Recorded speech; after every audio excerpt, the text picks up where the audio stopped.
Hello everyone, welcome to my channel. अगर आपको मेरा ये वीडियो अच्छा लगे तो please subscribe my channel, like कीजिए, शेयर कीजिए और नोटिफिकेशन का बटन ऑन कर दीजिए। आज मैं सेकंड क्लास के बच्चों के लिए हिंदी का ग्रामर का वर्कशीट तैयार किया है जो उनको काफ़ी हेल्पफुल होने वाला है, तो पूरा वीडियो देखिए। जैसे कि यहाँ है समान अर्थ वाले शब्द लिखो। तो समान अर्थ यानी कि पानी है तो पानी का जल, बादल, मेघ, बालक, बच्चा, जंगल, जंगल का वन,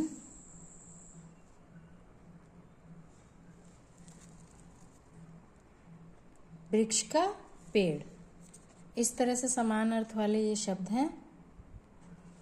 अगला प्रश्न है समान लय वाले शब्द लिखो, यानी कि जैसे काम, काम का राम, नाम, आना, जाना, आना का जाना, पाना, उसके बाद काला, माला,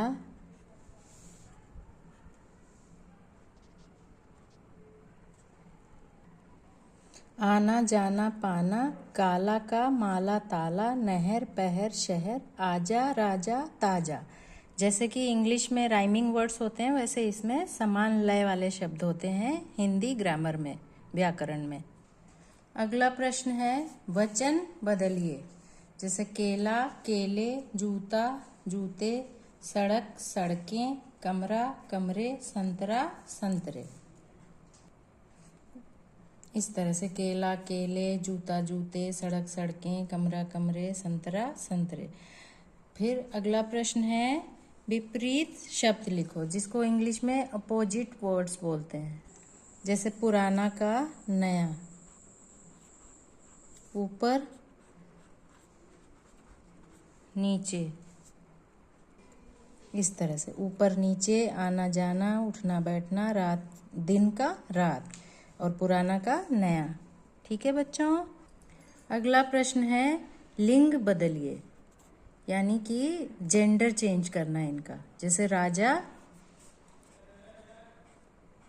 रानी, शेर, शेरनी, चाचा,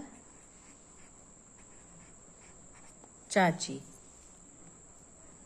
इस प्रकार से राजा रानी, शेर शेरनी, चाचा चाची, मोर मोरनी, माता का पिता या पिता का माता। यह है लिंग बदलिए, यानी कि जेंडर चेंज करना। अगला है शब्दों को शुद्ध करके लिखिए। इधर जो लिखा हुआ है उसको करेक्ट करके लिखना है। लाइक कि ये लिखना लिखा हुआ है तो ये लिखना नहीं होगा, इस पे छोटी ई की मात्रा आएगी, इस पे बड़ी ई की लिखी हुई है वैसे, पर इसको चेंज करके लिखना।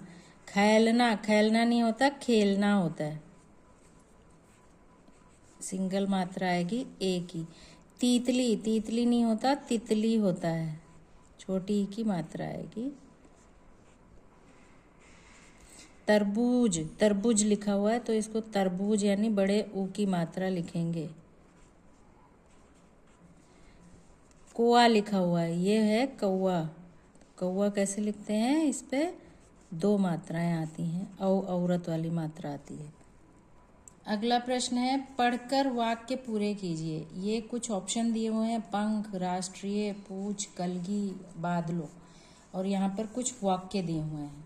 इन वाक्यों को पढ़ना है पूरा, उसके बाद इसमें जो फिल इन द ब्लैंक्स है वो यहाँ से चूज करके उसमें लिखना है। जैसे मोर हमारा क्या है, राष्ट्रीय पक्षी है।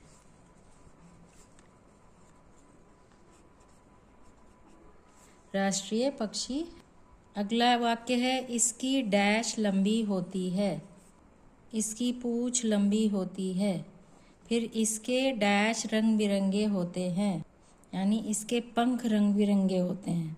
अगला है इसके सिर पर क्या होता है, डैश होती है। इस तरह से हमने यहीं से सारे जो ऑप्शंस थे उनको चूज करके और जो रिक्त स्थान है उसमें लिख दिया है। जैसे राष्ट्रीय पक्षी क्या है, मोर, इस तरह से उनको एक तरह से मोर पर जो उनको एस्से वगैरह लिखवाया जाता है वो भी अच्छी तरह से समझ में आता है। इसकी पूंछ लंबी होती है, इसके पंख रंग बिरंगे होते हैं, इसके सिर पर कलगी होती है। काले बादलों को देखकर मोर नाचने लगता है। अगला प्रश्न है, पढ़िए, समझिए और लिखिए। यानी कि इसको जोड़ना है। 2 शब्द इधर लिखे हुए हैं, 2 वर्ण इधर, इनको पढ़ना है और जोड़ना है और लिखना है। जैसे कि ये है पढ़ पढ़, कर पढ़ कर, गा कर, चढ़ चढ़, कर चढ़ कर, सुन तरबूज तरबूज। अगला प्रश्न है, खाली स्थान में का, के भरिए। यानी कि कुछ रिक्त स्थान दिए हुए हैं, इसमें का आएगा कि की आएगा कि के आएगा। जैसा भैया की चप्पल, तो यहाँ पे आएगा की। भैया की चप्पल। राधा का बस्ता, मैं घर के बाहर हूँ, यहाँ आएगा के। मैं कक्षा 2 का, की आएगा, छात्रा हूँ। दीदी की पायल, रामायण का पाठ, मेरे आगे के दांत टूटे हुए हैं, यानी कि के। भैया की चप्पल, राधा का बस्ता, मैं घर के बाहर हूँ, मैं कक्षा 2 की छात्रा हूँ, दीदी की पायल, रामायण का पाठ, मेरे आगे के दांत टूटे हैं। इस तरह से ये ग्रामर का जो था वो मैंने आज वर्कशीट बनाई है। कृपया मुझे लाइक कीजिए अगर आपको पूरा वीडियो पसंद आया हो तो। Thank you.